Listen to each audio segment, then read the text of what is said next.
Assalamualaikum warahmatullahi wabarakatuh. Perkenalkan, nama saya Muhammad Syakir dari kelas 11 Ibnu Sina. Kali ini saya akan mempresentasikan kompetensi bab 2. Yang pertama, apa yang dimaksud dengan demokrasi? Demokrasi adalah bentuk pemerintahan di mana semua warga negaranya memiliki hak setara dalam pengambilan keputusan yang dapat mengubah hidup mereka.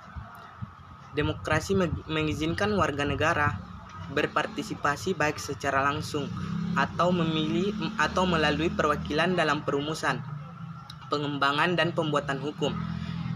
Kita jelaskan macam-macam demokrasi.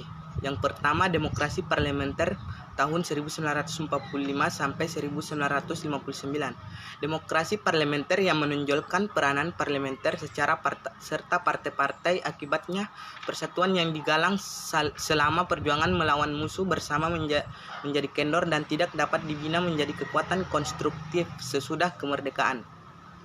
Kedua, demokrasi terpimpin 1959 sampai 1965. Macam demokrasi di Indonesia berikutnya adalah demokrasi terpimpin. Demokrasi terpimpin ini telah menyimpang dari demokrasi konstitusional dan lebih menampilkan beberapa aspek dari demokrasi rakyat.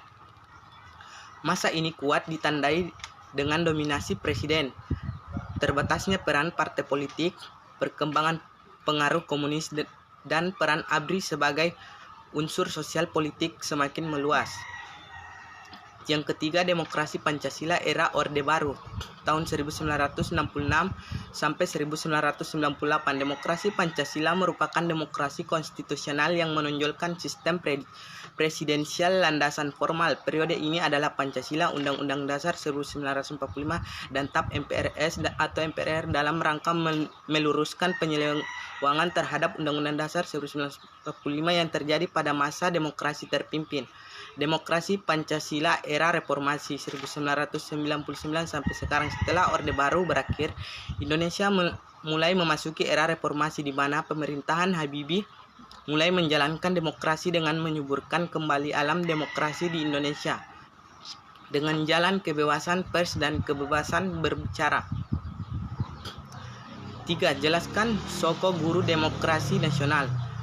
Soko Guru Demokrasi Universal adalah tiang-tiang yang menjadi fondasi untuk membangun dan mendirikan tatanan demokratis dan sebagai indikator sejauh mana demokrasi ditegakkan.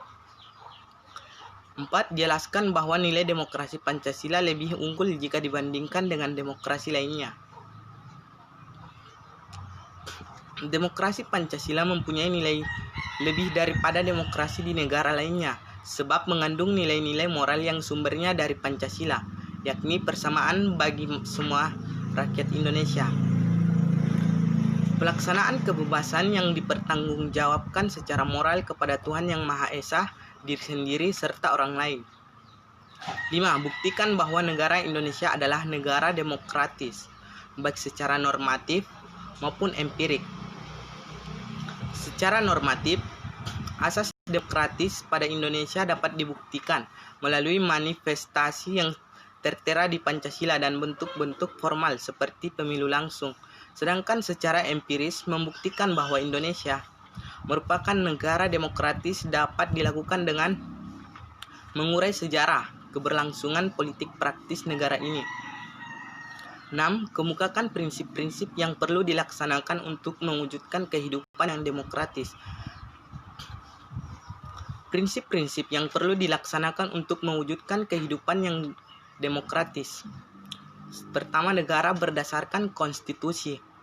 Yang kedua, jaminan perlindungan hak asasi manusia. Yang ketiga, kebebasan berserikat dan mengeluarkan pendapat. Sekian dari presentasi saya. Wassalamualaikum warahmatullahi wabarakatuh.